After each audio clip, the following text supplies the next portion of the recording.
More determined. We came out, got more stops. We play more physical. Again, we're not the team that we're gonna be. We're showing the sparks that we can play good defense, and then all of a sudden we just broke down. So we just got a lot of grow up to do, and just move to the next one. In the past 2 games, what's allowed you guys to? It's been close, and you guys just been able to full play. Stops, defense, just rebounding and just getting to the paint. Shooters. How you say that word? Like settle a lot, and that's a big kind of bad if we ain't making shots. But yeah, we get into the paint and we're getting stops. You guys hit 9 of 18 3-pointers. That's what kept you in the game for so much of it. Is that were you happy with that type of production, or were you frustrated that you guys weren't able to get it in the paint more? We won, so we're happy. But at the same time, we didn't play the way we should play.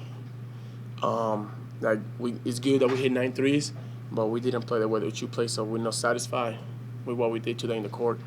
You guys were able to basically shut out Jocko, their leading scorer, coming into the game. What was it that you guys were able to do defensively to frustrate him? Just keep him in a gap and just don't let him catch it, in front of him. Just the same principles that we play. And you shot 10 free throws, the team shot 42 free throws. Just how important was it being aggressive, getting to the line at a night time where you shoot just 35% in the first half? Coming into the game, we worked on free throws a lot, preparing for the game, knowing that if we get in a line, we have to hit the free throws. And Coach just told me it before halftime, just be aggressive, try to get to the line, like that will open up a lot of stuff. Were they doing anything differently defensively in the second half that allowed you to get into the paint more, or was it more just a matter of you attacking more? We went small, and I was able to play the 5. Even though when Till was playing the 5, we still able to get to the paint. Coach got after you late in the first half. That kind of had fire under you? I was playing really bad, so, he yelled at me. I picked it up. I had my motor running again. This is the second straight game where second half you've scored a majority of your points. Is anything to that? Maybe just coming off the bench from last year, you feel more comfortable once you kind of get in the group of the game? Here's Joe. Come here, Joe. There we go. I'm sorry. I can hunt the shot. I cannot hunt my shot. That's what I've been doing lately. I'm hunting my shot, and I'm putting a lot of pressure on me. When I have good teammates that will give me the ball, and then I can create for myself and just get to the free throw line. But I think just if it's not going in the one half, then it's gonna go in the second half. That's just my mindset, and just that's what it should be. Last year that was my problem. If I miss, I will stop shooting. But that's what I grow up a lot, and just DB just talked to me a lot about it. So. Last year, you guys struggled at the free throw line at times. What's been different this year? Have you guys really focused on that, or has it just been better free throw shooters? We shoot a lot of free throws in practice, a lot. And I think we just got, Tio's knocking down free throws, and that's a big part of his game now. Emmanuel goes to the line, John, me, Joe, Twan. We got a lot to Atlanta, so we got great shooters too. So, I think just combination of both, we're good shooters, and then we just practice it. With the new rules this year, we're shooting a lot of free throws in practice, knowing it's going to show up when the game comes. Joe, you guys, after this going to an early season tournament, since you've been here, you guys haven't lost. What's been behind that? Because a lot of teams early in the season, it doesn't seem like they've hit their stride. You guys have been able to do that. I think, early in the season, our preseason, I think, makes us successful in the past. Coaches, it's been like a month of preseason, and they really preach how to play the game. They bring us together. We mix our new guys in, so we kind of know our base and how we play, and that's usually successful. And also taking it one game at a time. We got a tough few games coming up, and we'll take it one game at a time. Hopefully, win this one would be nice. Joe, you had a big block. Gene had a big block. I think John had the other one. 3 yards. You guys get a sense that kind of fuels the crowd there when a guard gets a big block like that? Yeah, for sure. we had to do something though because they were getting layups on us, So, we got challenged at halftime. I thought we responded well. Obviously not where we need to respond, but that helped us a lot. And then we had some big baskets from that. So, it was definitely a momentum changer for us. Joe, what was the primary challenge at halftime? Was it the defense, or was it to get the offense going, work harder? The primary challenge was to compete. We play the hardest out of any team in this conference. We feel that, and they're playing harder than us. It showed. They're getting to the rim. They're beating us on the glass, which was costly. I think they had 4 offensive rebounds for 10 points, they said, at halftime. So they were just playing harder, so we just got challenged to come out and play hard. It's not always going to be exciting and enjoyable to watch, but, we grinded it out tonight. Did you see something different? You guys, for a while, it looked like the threes you were kind of forcing them, you weren't hitting a lot, then all of a sudden they kind of got a little more in flow, and you guys hit 9 of 18. Yeah, I think, we are a very good shooting team, and I think sometimes we settle.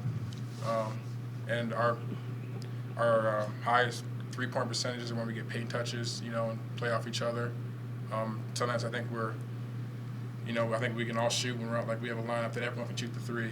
So we just kind of settle for that instead of getting each other the wide open 3, making the extra pass. And once we started doing that, they started falling.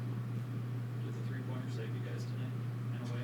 I mean, there were a lot of times early that every time they looked like they were going to start pulling away, stay up and keep it close.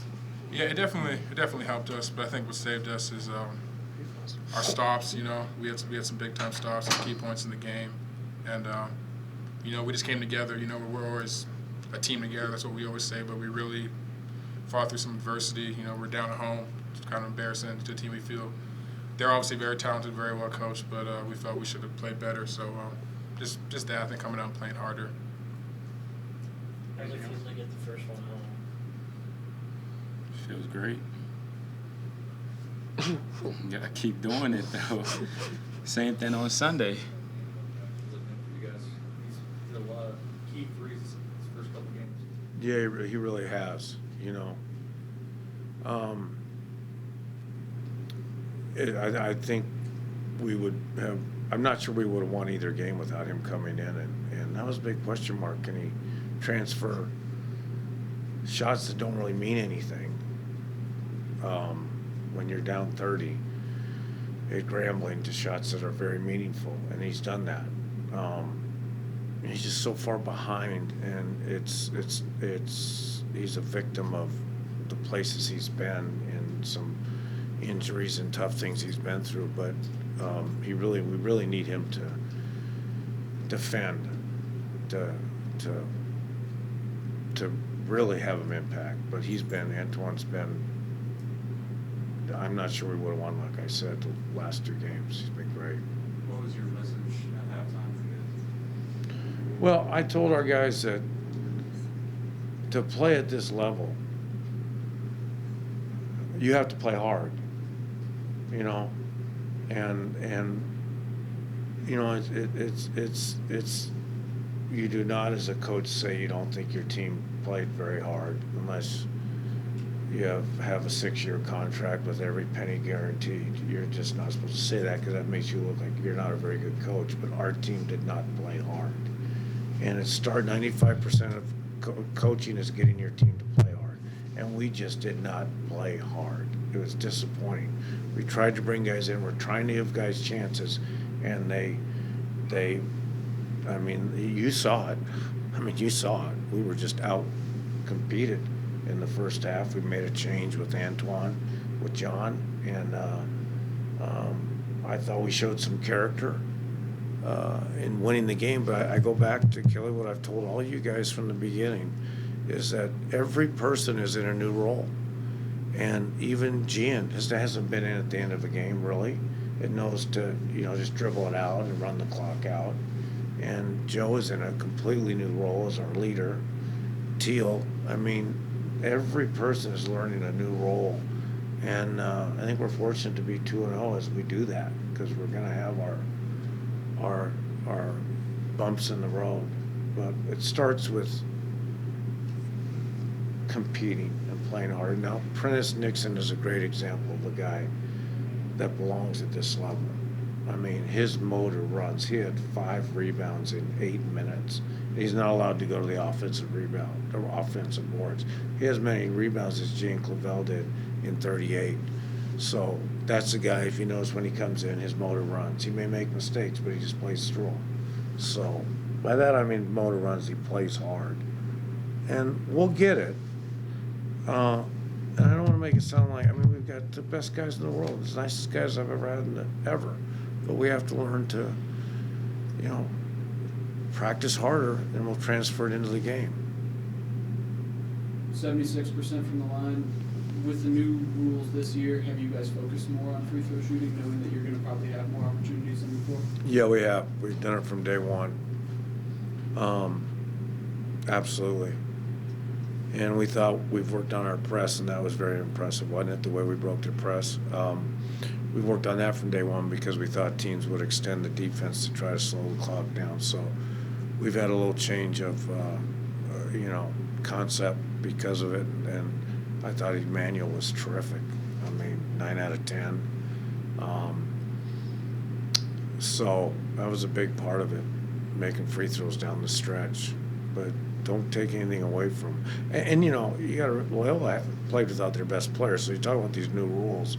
That's why I'm such a proponent against them. This young man who we recruited didn't graduate from junior college in 2 years, so he went back to get his associate's degree and worked his tail off and becomes Division I eligible, and he was flat eliminated from that game and all the hard work he did to get into that game by ridiculous fouls.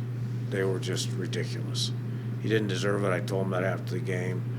Their best player was never a factor in this game because of you saw it. Do you think they were, one time he had his hands straight up. I felt really bad for him. And that's not fair to these guys who do what he just did. Everything he went through to get on this court, and he doesn't get to, might as well not come. Should not have even come. Could have stayed home. It's sad.